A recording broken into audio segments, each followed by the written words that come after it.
Otajon Xudoyshukurov 1944-yilning 4-oktyabrida Qoraqalpog'iston Respublikasi To'rtko'l tumanida tavallud topgan.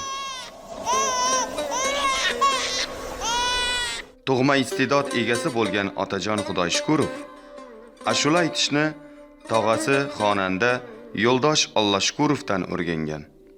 Keyinchalik Kamoljon Otaniyozov, Nazir Qori, Jumanazar Bekjonov, Hojixon Boltayev, Ro'zmat Jumaniyozov, Jumavoy Tojimov kabi bir nechta san'at darg'alaridan saboq olganlar. 1963-yildan Berdaq nomidagi Qoraqalpog'iston Respublikasi filarmoniyasida Amu to'lqinlari nomli ansamblning yetakchi solisti, keyinchalik rahbari bo'lib, yurtimizga xizmat qilib kelgan. Repertuaridan mumtoz ashulalar Feruz 1 va 2, Xorazm Seygohi, Bozurgoni, Qo'shchinor, Gulzorim, Qurt Eshvoyi, Samarqand Ushshog'i, Toshkent Irog'i va ko'plab ko'ngilga yaqin kuy-qo'shiqlar joy olgan. Xorazm dostonnomasidan bir qator qo'shiqlar, jumladan Najab o'g'lon dostonidan Kimni sevar yorisan, Bahrom va Gulandon dostonidan Ayrilib, Avazxon dostonidan Qalandarim nomli qo'shiqlarni maromga yetkazib kuylagan va hozirga qadar sevib tinglanadi.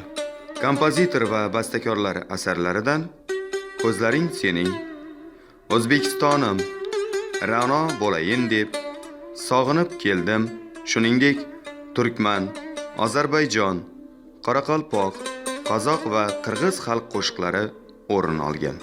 Otajon Xudoyshukurov sozanda, torchi va o'zi aytadigan Mujgonlaring, Olamda birinchi muhabbatim kabi 300 dan ortiq qo'shiqlarning bastakori sifatida ham tanilgan.